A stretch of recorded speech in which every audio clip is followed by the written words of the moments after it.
Hola, un saludo para todos. Bienvenidos de nuevo a esta clase de matemáticas.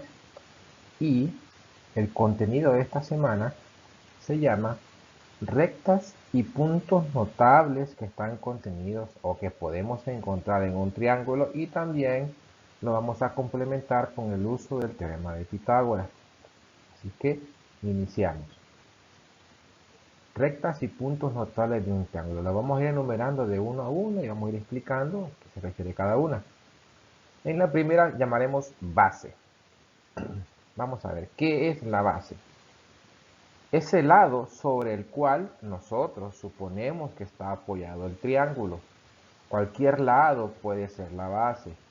Cualquier lado puede ser la base. Entonces, si nosotros notamos en el triángulo, vemos que el lado que soporta a los otros dos lados es el que llamaremos base.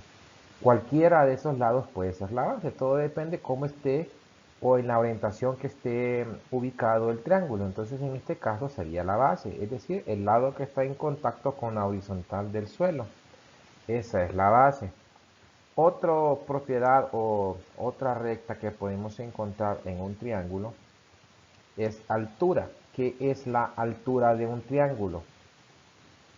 Es el segmento perpendicular que baja del vértice opuesto a la base o a su prolongación. Por ejemplo, aquí tenemos en color rojo la base.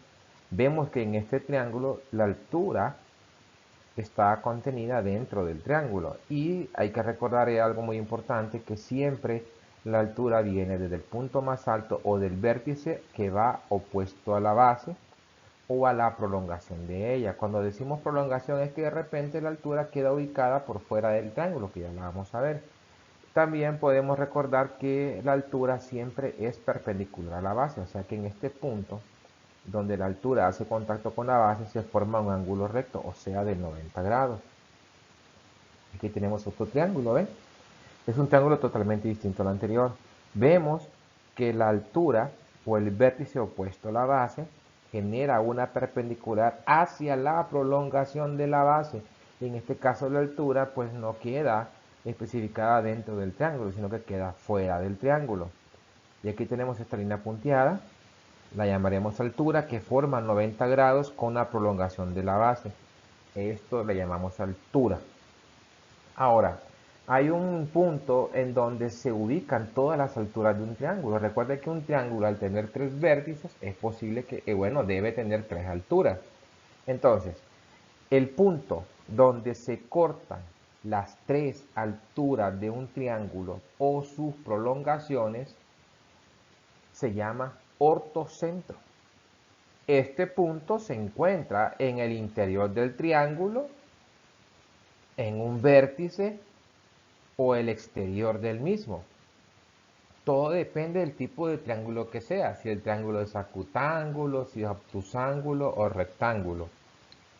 Entonces, dependiendo del tipo de triángulo que sea, el ortocentro va a tener una ubicación dentro del triángulo, fuera del triángulo o en uno de sus vértices. Y eso lo vamos a anotar en la siguiente figura. Veamos. Ortocentro para un triángulo acutángulo. Veamos aquí. Acutángulo, recuerde que es el triángulo que tiene tres ángulos agudos, o sea que el ángulo A, el ángulo B y el ángulo C son agudos. Entonces, cada vértice opuesto a cada lado, cada vértice opuesto a cada lado genera una altura. Entonces vemos que las tres alturas de este triángulo se encuentran o hacen intersección en ese punto. ¿Cómo se llama ese punto? Ortocentro. Y ahí está ubicado para un triángulo acutángulo. Veamos, ortocentro para un triángulo rectángulo. ¿Qué sucede? En un triángulo rectángulo, los lados que forman el ángulo recto se llaman catetos, es decir, alturas. Los dos lados que forman el ángulo recto automáticamente hacen el papel de la altura. Entonces, solo tendríamos que encontrar la otra altura que viene desde este vértice, donde está el ángulo recto, hacia la hipotenusa. ahí se forman 90 grados. Entonces vemos que el ortocentro no queda dentro del triángulo, sino que queda en uno de los vértices. Y específicamente en este caso, en esa posición que está el triángulo sería donde está ubicado el ángulo recto. Este es el ortocentro para un triángulo rectángulo. Ahora veamos ortocentro para un triángulo obtusángulo. Tenemos un triángulo obtuso. Recuerde que es aquel que tiene un ángulo. El triángulo obtuso es aquel que tiene un ángulo obtuso, o sea, uno que mide más de 90 grados y menos de 180. Ahora, vemos que las alturas, todas las tres alturas para un obtusángulo quedan afuera. Bueno, se encuentran afuera en un punto llamado también ortocentro. Entonces, si el triángulo es obtusángulo, que tiene un ángulo obtuso, las tres alturas se van a encontrar en un punto que no está en un vértice, tampoco que no está dentro del triángulo, sino que está afuera del triángulo. Y ese punto se llama ortocentro para un obtusángulo, o sea, para un triángulo obtusángulo, o sea, un triángulo que tiene un ángulo obtuso. Vamos a otra definición. Mediana. ¿Qué es una mediana? Es un segmento de recta que va de un vértice al punto medio de su lado opuesto. Mediana es un segmento que va de un vértice al punto medio de su lado opuesto. Veamos la figura. Ahí está. El triángulo ABC.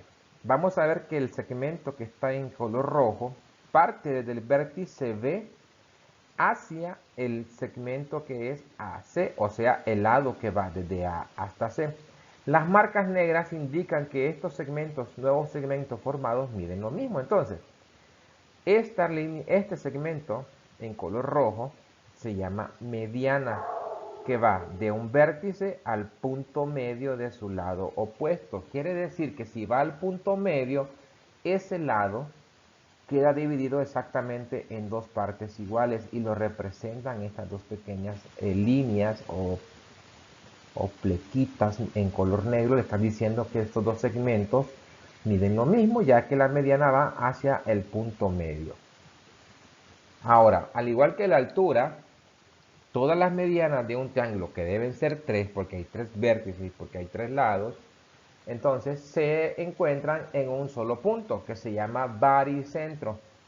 ¿Qué es el baricentro? Bueno, es el punto de intersección de todas las medianas de un triángulo. La distancia que hay entre un vértice y el baricentro es igual a 2/3 de la distancia que hay desde el vértice hacia el lado opuesto. Es una característica del baricentro. Veamos la figura. Aquí tenemos de nuevo un triángulo ABC, tres vértices. Vemos las líneas rojas que parten desde un vértice hacia su lado opuesto, dividiendo ese lado en dos segmentos idénticos, puesto que va al punto medio.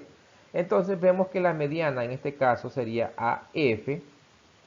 Ven que dividen al lado BC en dos segmentos iguales. ¿Cómo lo sé? Vean el tipo de líneas. Aquí hay 1, 2, 3 marcas igual que esto. Esto me está indicando que el segmento BC quedó dividido en dos partes iguales.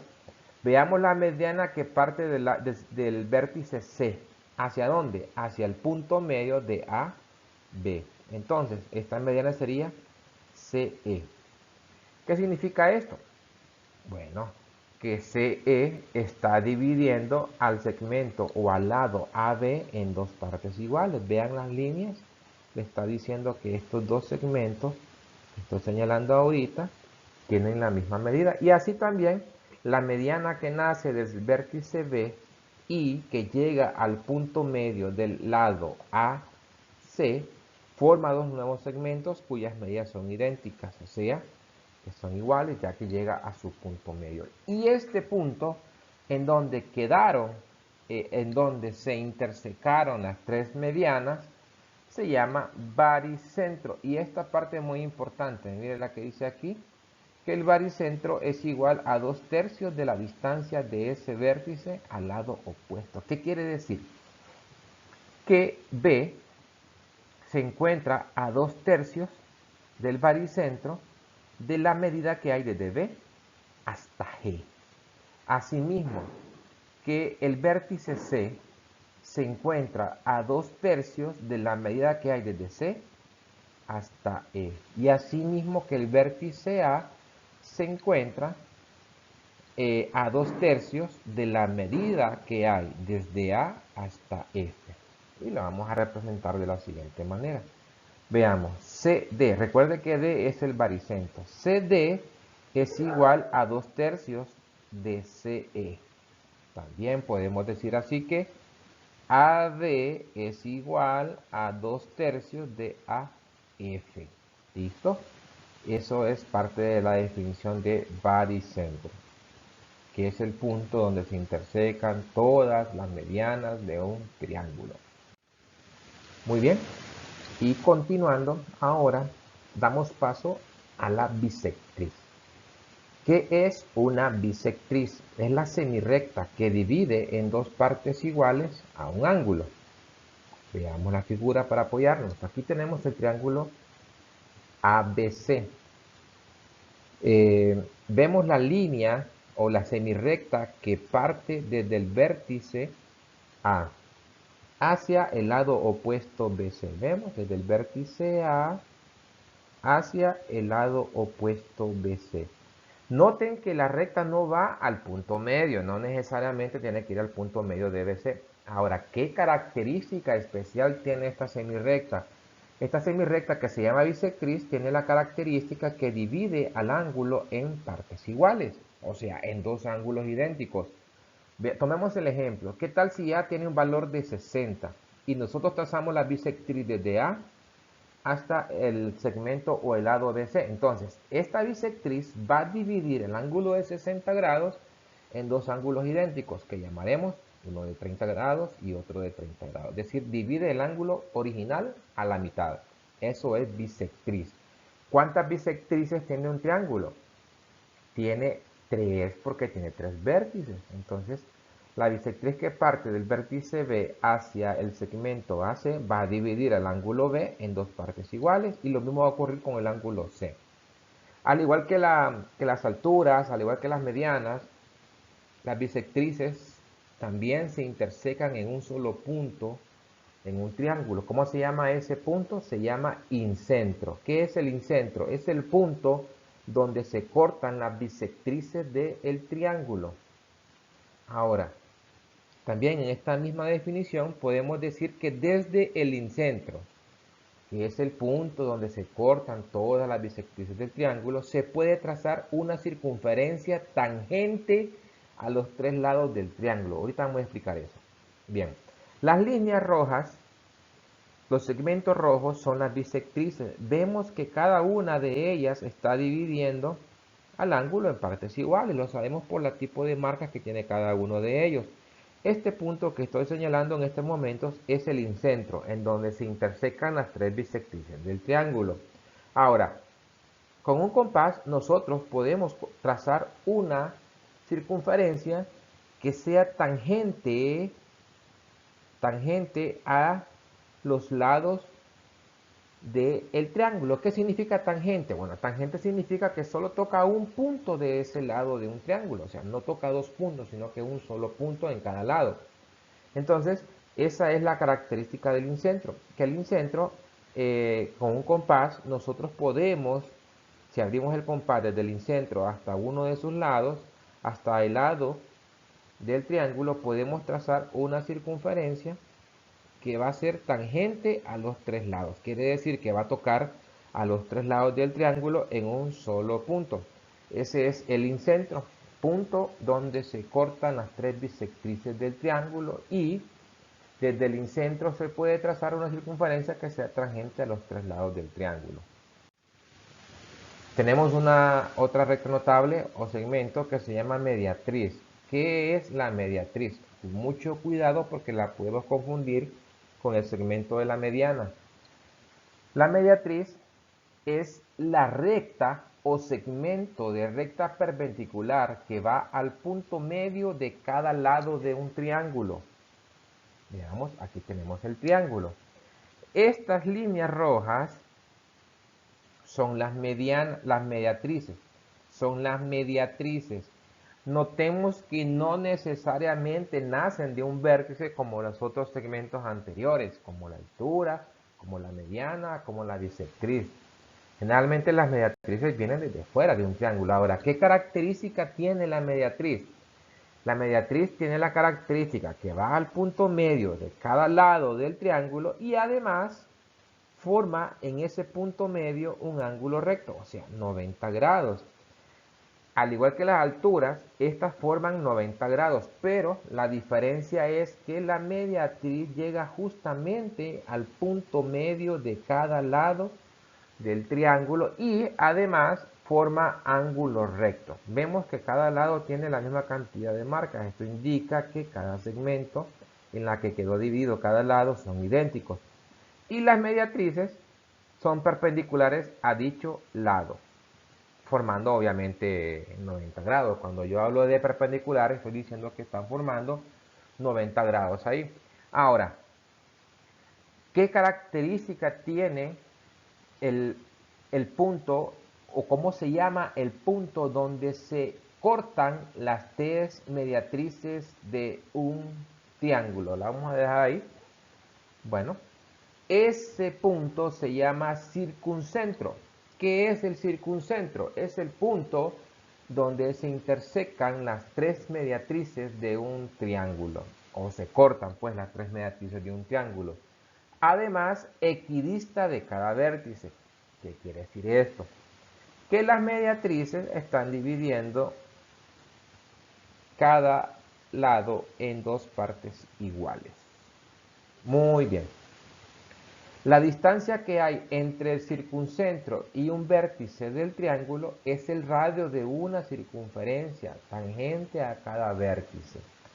Escuche bien, la distancia que hay entre un circuncentro y un vértice del triángulo es el radio de la circunferencia tangente a cada vértice del triángulo. Quiere decir que si estamos ubicados aquí y medimos hacia el vértice A, es la misma distancia que hay desde el circuncentro al vértice B y la misma distancia que hay desde el circuncentro al vértice C. Entonces, si con un compás lo abrimos y lo ubicamos justamente hacia A, podemos trazar una circunferencia que toque únicamente al triángulo en sus vértices, en estos tres puntitos que estamos señalando. ¿Ven? Eso significa, o es una propiedad del circuncentro, que puede trazarse una circunferencia que sea tangente únicamente en los vértices del triángulo. En este caso, el triángulo queda inscrito, o por decir así, la circunferencia queda circunscrita, en este caso. Y ahí tenemos lo que es la definición del circuncentro. Hasta aquí pues hemos llegado con las definiciones de los puntos y segmentos de rectas notables que podemos encontrar en un triángulo y que son necesarios conocerlos para los temas que vienen más adelante, ¿verdad? Muy importantes. Ahora vamos a continuar con la clase, pero esta vez le vamos a agregar algo un poco distinto. Que lo miré bien porque en el tema de la siguiente semana pues se va a ocupar conocer esta propiedad o esta definición. Teorema de Pitágoras. El teorema de Pitágoras lo vamos a aplicar para triángulos rectángulos. Si usted recuerda que es un triángulo rectángulo, bueno, es aquel que tiene un ángulo recto, este que está señalando. ¿Cuánto mide un ángulo recto? 90 grados. Bien. ¿Qué nos dice el teorema de Pitágoras? El teorema de Pitágoras establece que en todo triángulo rectángulo, la longitud de la hipotenusa, o sea, hay tres lados. ¿Quién es la hipotenusa? El segmento más largo del triángulo o simplemente es el lado que está de frente al ángulo recto. ¿Ve? La hipotenusa siempre está de frente al ángulo recto. Es igual a la raíz cuadrada de la suma del área de los cuadrados de la respectiva longitud de los catetos. O simplemente podemos decir que el teorema de Pitágoras establece que la hipotenusa elevada al cuadrado es igual a la suma de las medidas de los cuadrados de sus catetos. Para hacer una definición más simple. Entonces la hipotenusa es igual La hipotenusa, en la medida de la hipotenusa elevada al cuadrado es igual a la suma de los cuadrados de las medidas de los catetos. O sea, los catetos, recuerde que lo mencionamos antes, que son los lados que forman el ángulo recto. ¿Ven? Cateto A y cateto B que forman el ángulo recto. Ese es el teorema de Pitágoras. Veamos una aplicación del teorema de Pitágoras. Utilice el teorema de Pitágoras para determinar si los siguientes triángulos son triángulos rectángulos o no lo son. Veamos, ese es el teorema de Pitágoras. Aquí tenemos nuestro primer triángulo. Lo primero que tenemos que saber nosotros a quién llamaremos supuestamente hipotenusa. ¿Por qué digo supuestamente? Porque todavía no sé si ese triángulo es un triángulo rectángulo. Entonces, recuerde la definición, la supuesta hipotenusa sería el lado más largo del triángulo. Y los otros dos los llamaremos cateto A o cateto B. Entonces, ahí tenemos el otro triángulo. ¿Cuál sería la supuesta hipotenusa aquí? El lado que va de B hasta A. ¿Por qué? Porque es el lado más extenso o el lado que tiene la mayor medida. Entonces veamos con el primer triángulo. Identificamos la posible hipotenusa C, o sea, 11 metros, porque es el lado más largo del triángulo. Los otros lados pueden ser cateto A y cateto B. Bien, hacemos la sustitución. C a la 2, o sea, 11 metros al cuadrado, es igual a la suma de A a la 2 más B a la 2. Recuerde que A y B son los otros dos lados, o sea, A puede ser 8 metros, lo le damos al cuadrado, más B, que en este caso es 6 metros, y lo elevamos al cuadrado. Ese es el teorema de Pitágoras. Bueno, resolvemos cada potencia. Decimos 11 al cuadrado es 121 metros cuadrados, porque también la unidad se eleva al cuadrado. 8 al cuadrado, 8 metros al cuadrado, 8 por 8, 64 metros cuadrados, más 6 metros cuadrados, que es 36, porque 6 por 6, 36 metros cuadrados. Efectuamos la suma, ¿y qué sucede? En el lado izquierdo tenemos 121 metros cuadrados, y en el lado derecho tenemos 100 metros cuadrados. ¿Qué significa esto? Que el triángulo no es triángulo rectángulo porque no cumple con el teorema de Pitágoras. Recuerde que esta propiedad lo cumplen los triángulos rectángulos. Entonces, llegamos a la conclusión de que el triángulo no es triángulo rectángulo. Ahora, veamos qué sucede con el otro. Veamos. Hacemos la sustitución. La posible hipotenusa es 13 centímetros porque es el lado más largo. Entonces, donde está C a la 2, ubicamos 13 centímetros al cuadrado. Y A y B, pues, son nuestros dos catetos. Llamaremos 12 a A. Sería 12 centímetros cuadrados más 5 centímetros al cuadrado. Entonces, 13 al cuadrado es 169 centímetros cuadrados. 12 centímetros al cuadrado, 12 por 12, 144 centímetros cuadrados, más 5 centímetros al cuadrado, o sea, 5 por 5, 25 centímetros cuadrados. Hacemos la respectiva suma y obtenemos que aquí sí se cumple el teorema de Pitágoras. Miren, 169 centímetros cuadrados es igual a 169 centímetros cuadrados es igual a 169 centímetros cuadrados. Por lo tanto, decimos que el triángulo sí es un triángulo rectángulo porque cumple con el teorema de Pitágoras. Esta es una de las tantas aplicaciones del teorema de Pitágoras. Bien, continuemos. También nosotros podemos utilizar el teorema de Pitágoras para determinar lados desconocidos en triángulos rectángulos. Es decir, si conocemos dos lados de un triángulo, podemos determinar el tercer lado del triángulo rectángulo mediante el teorema de Pitágoras. Lo tenemos de nuevo, para que no lo olvidemos. Y aquí tenemos nuestro primer triángulo. Veamos. Este es el cateto. ¿Cuál sería la hipotenusa? Bueno, recuerde que si usted no tiene, como usted no sabe cuánto es x, usted puede decir, ¿cómo puedo asegurar que 21 es la hipotenusa? O sea, el lado más largo si no conozco x. Recuerde que lo mencioné al comienzo.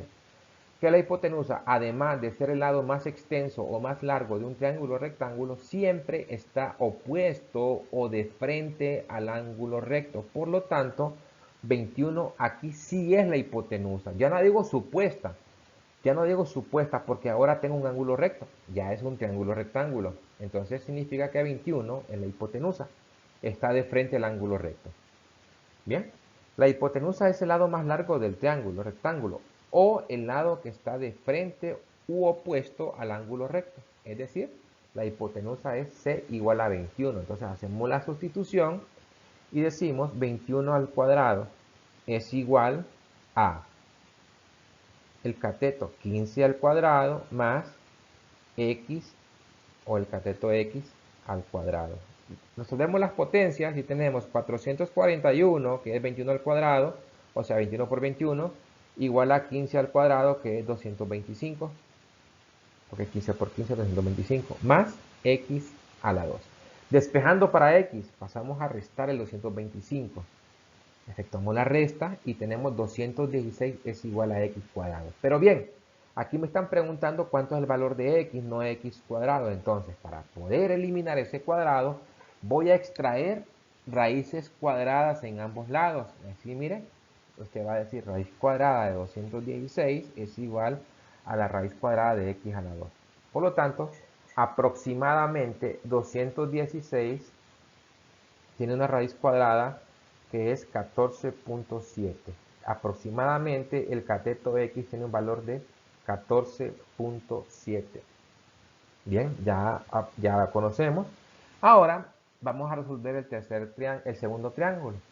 ¿Qué es lo que no se conoce de este segundo triángulo? Bien, conocemos los catetos, vean, los lados que forman el ángulo recto. Pero no conocemos este lado. ¿Cómo se llamará este lado que está de frente al ángulo recto?